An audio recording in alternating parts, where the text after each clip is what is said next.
This is Ecotricity's EcoTEC roundup show from Aotearoa's only carbon zero certified renewable electricity company. We only source from wind, hydro and solar, and we are the leading supplier of electricity to electric vehicles in Aotearoa. Switch today at ecotricity.co.nz. Welcome back to another roundup in the world of clean cars and green energy. Thank you for joining me. As the first all-electric ute from a mainstream legacy automaker, the Ford F-150 Lightning has earned itself plenty of accolades and customers since its launch. But having just added a third shift at its Rouge production facility in Dearborn, Michigan, meaning the F-150 Lightning will be produced around the clock, Ford has quietly increased its prices for the F-150 Lightning for the third time since its launch. When the F-150 Lightning was first unveiled, Ford said the entry-level Lightning Pro with a standard range battery pack would cost less than $40,000, and it did. But the latest price hike puts the entry-level model at $55,974, a 40% price increase since the truck's launch back in May. While it's good to cheer increased production, Ford's continual price hikes for the F-150 Lightning are definitely not good news. Tesla's share prices continued to drop this week as company CEO Elon Musk continued to hit the headlines in his role as the new owner of Twitter. While we're not going to discuss his banning of many journalists from the platform, Twitter's worsening losses have forced Elon Musk to sell more Tesla stock, selling $3.6 billion worth of Tesla shares this week. Regardless of your opinion of Musk at Twitter, this has caused some prominent investors, institutional and retail, to question their Tesla stock positions and, in some cases, question Elon's future at the company. In response, Musk took to Twitter to state that he would, quote, make sure Tesla shareholders benefit from Twitter long term, end quote, but did not say how.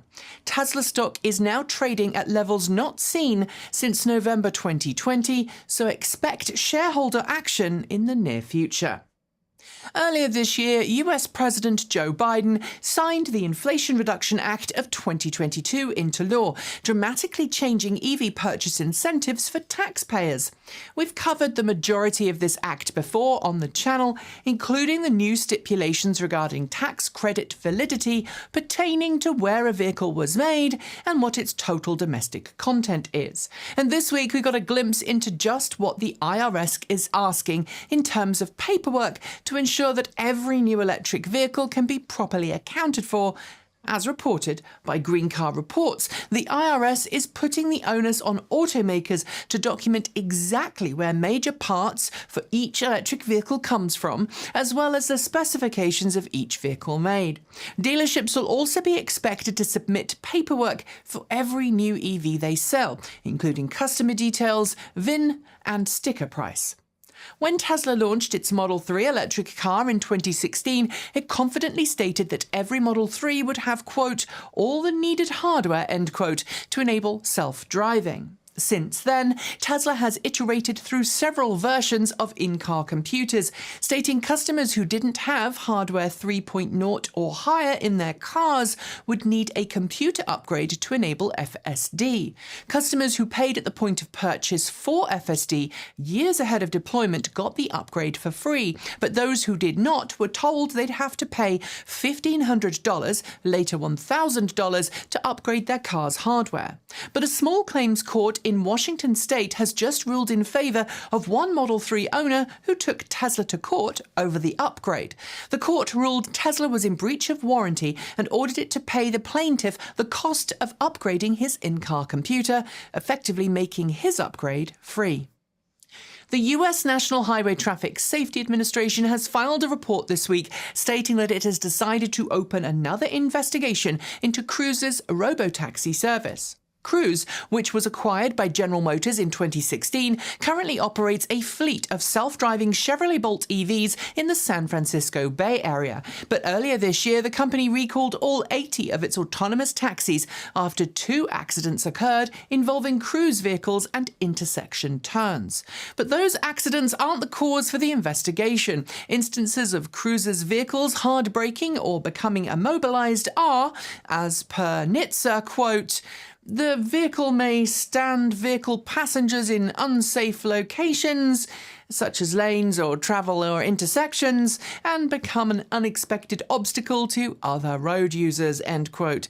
The agency has opened a preliminary investigation, so watch this space.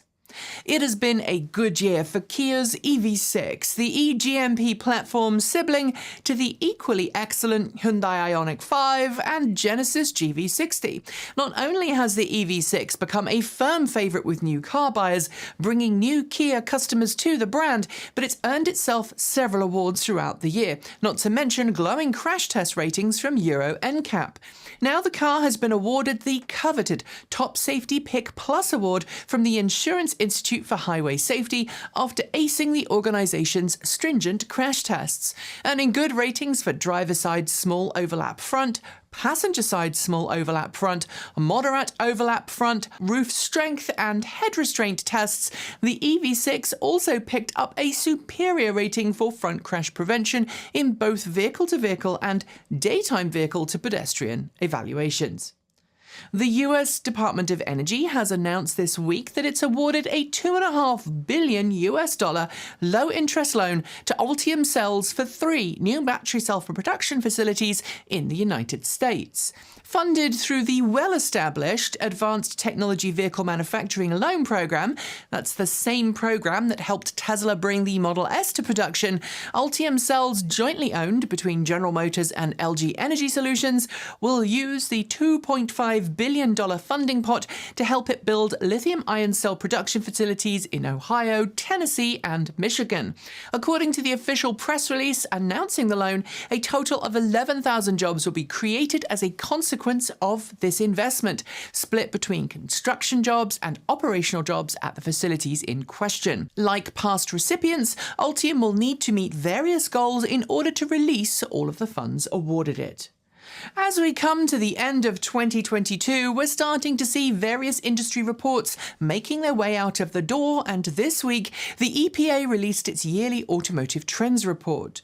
Covering all automotive industry sales for the last year, it provides an essential deep dive into the state of the industry, but this year it showed something rather disturbing. Despite an increase in EV sales and many more fuel-efficient vehicles coming to market, the average real-world fuel economy for light-duty vehicles in the US remained flat for the 2021 model year at 25.4 miles per US gallon. The reason? Increased sales of pickup trucks and SUVs, many of which are of course less efficient than the sedans, wagons and hatchbacks many of them replace. If we want to see emissions fall, we all need to change the vehicles we drive, and their size too. That sentiment isn't lost in Europe, where small-town runabout electric vehicles are gaining popularity thanks to the heavy quadricycle vehicle class around the continent. Easier to park, more affordable to operate, and much cheaper to buy, small city cars with limited top speeds are gaining popularity in urban, suburban, and sometimes even rural areas. But in North America, the choices have been pretty limited to date, which is why I'm happy to report that Squad, a solar runabout EV company from the Netherlands, has said it's bringing its Squad quadricycle to the US. It plans on offering a 2- and 4-seat version of its city runabout with a starting price of just $6,250. While both variants have limited top speeds and ranges, they should be just fine for surfaced street driving and feature not only a solar roof, but hot swappable batteries too. The Fiat 500 is a car that you either love or hate. It's small, funky and stylish, and thanks to a redesign a few years ago, its current specs, unlike its predecessor, are pretty good when it comes to EV range. If you're in North America, the Fiat 500e is currently forbidden fruit, at least for another year or so until it makes its debut as a 2024 model year car. But this week, stuff.co.nz reported that a Fiat 500e had been spotted at the headquarters of Aotearoa, one of the largest vehicle import companies in Aotearoa. As with any new car to go on sale in a new market, there's a host of homologation requirements to go through before official sales can begin. But when a specialist import company has a forbidden fruit car at its headquarters, the signs are very good that imports are imminent. So watch this space and send us photos if you see the car out on the roads. Before we get to the last two stories, a quick question. Are you in the market for a new electric car? Because if you are, and you live in Aotearoa, you should totally check out our very own buyer's guide at ecotricity.co.nz. It is packed with all the information you need to pick a car that's right for you, includes plenty of details about incentives you can get, charging providers you can charge up with, and of course, how to get charging stations installed at home. So follow the link below and start your journey today. It's not a secret that the average size of regular electric vehicles has increased over time, just as the average size of cars have increased. I mean, just look at the size of my first EV from 1998. These increases in size make longer range battery packs possible, but it also means some heavier vehicles and some vehicles like the Hummer EV, we just had on review, by the way, holiday special on the way if you're interested, tips the scales at an eye-watering 9,600 US pounds, or 4.3 metric tons, which is why this week the Insurance Institute for Highway Safety filled an old Ford F-150 pickup truck with a heavy block of concrete, then ran it through its standard suite of crash tests. The reason? To make sure that the multi-million-dollar test facility could safely test full-size super heavy electric trucks without breaking its equipment. It is certainly food for thought. And finally, for air quality to improve around the world, it's pretty much universally accepted that we need to see more public transit and more adoption of zero-emission vehicles. But, as we've stated time and time again on this channel, production EVs aren't exactly cheap, cutting many potential buyers out of the equation. Many, in fact, are left sticking with heavy polluting older vehicles, but in Europe, there's some hope that is changing. As a new Deloitte study shows, German participants it questioned are 2.5 times more likely to get around their local area on an electric bicycle than they are in an electric car, with 18% of respondents saying they used an e-bike to get around and run errands versus 7% for electric cars. While cars are most definitely still king for commuting and many errands, the study, the latest in a series of studies in recent years, shows a growing interest and use of e-bikes, making them the most popular electric vehicles in Germany today. And on that note, we are done. Before I go though, do make sure you've hit the notification bell so you don't miss out on the latest in EV news from this channel. And if you haven't yet switched, do switch to Aotearoa's only carbon zero certified renewable electricity company. It is super easy to make the switch, and in doing so, you'll help wean the nation off dirty energy and onto clean, green, beautiful power that will keep the land just as beautiful for generations to come. I'll be back with more awesome content very soon, as will the lovely Gavin Kiwi EV Shoebridge. He's just in fact checked out the Polestar 6 reveal, so go check it out in the links below if you haven't. And of course, I'll be back here next weekend for one more roundup show for the year. Enjoy the rest of your day. I'm Nikki Gordon Bloomfield. Ka kite. See you next time.